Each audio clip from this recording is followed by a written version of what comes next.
Stefan Marinov was the leader of the European free energy movement. In 1997, he made tremendous strides in the technology. Before he could develop his first prototype, he fell out of a window. Dr. John Mullen, a nuclear physicist, used to work for McDonnell Douglas, one of the largest military contractors in the world. He died of arsenic poisoning in 2004. His girlfriend was originally a suspect, but she was found dead in her apartment shortly after. There are no more suspects, there is no investigation, there will be no trial. Dmitry Petronov invented a plasma battery that powered his home for 14 months.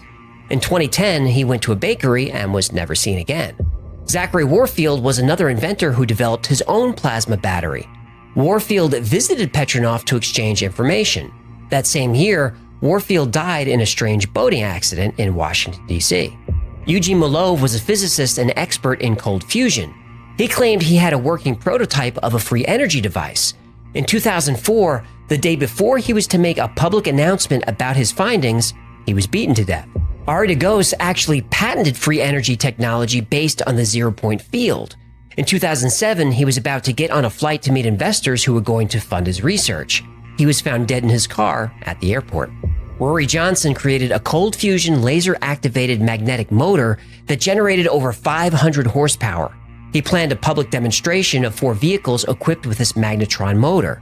The U.S. Department of Energy placed a restraining order on this technology, preventing publication. And though in excellent health, he died unexpectedly soon after. Mark Tomian, a physicist, patented technology called a star drive, which uses zero-point energy, very similar to the ARV. In 2009, he developed a working prototype. Shortly after, he died from an unexpected cardiac event. His research is missing. Stan Myers developed a working engine that ran on water. In 1997, he died from what was officially reported as a cerebral hemorrhage. This happened while having lunch with 2 potential investors. His last words were, "I was poisoned." And remember I said that most of this episode comes from a documentary created by James Allen? He ruffled a lot of feathers doing his research, specifically at Lockheed Martin. And so, I'm kind of mystified as why a lot more people haven't picked up on this and sort of hammered on Lockheed or Grumman or whoever to say, are you guys really doing this? I actually called a spokesman at Lockheed and asked her straight up. I'm like, so what's going on with your electrogravistics program? And she's like, well, we're not at liberty to discuss those programs.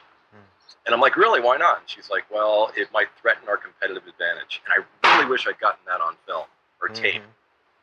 Because my next documentary, Tom, are you listening? I want to do a investigative documentary on specifically on anti-gravity in the aerospace industry. Oh, I can't wait to see that new documentary. This kid is a hero. Was a hero. Oh, you gotta be f***ing kidding me.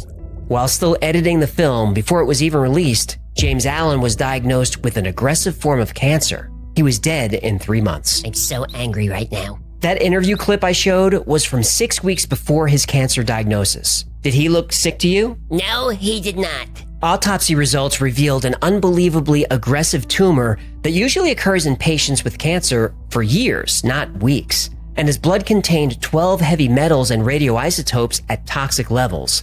Manganese, beryllium, thorium, and uranium were found in his blood. James Allen never got to see his documentary released. And his next film, which would expose anti-gravity technology being pursued by military contractors, now that would never happen. This is a bunch of these government companies doing the when are we going to stand up and something about these Yeah, I know. Even Mark McCandlish was afraid. You've actually heard a couple different stories about people being shut down when they're trying to implement this. Or killed. Yeah. I mean, there's many times I lay awake at night with my 9mm under my pillow, loaded, and I wonder why they haven't killed me. And I honestly did. Well, at least he made it, right? Tell me he made it. Did he make it? Well, oh no. This past April, Mark was found dead in his apartment. Let me guess. He took his own life. Yep. You better watch your back, sport. I do. I honestly believe the only thing keeping me safe is all of you. I just hope that's enough.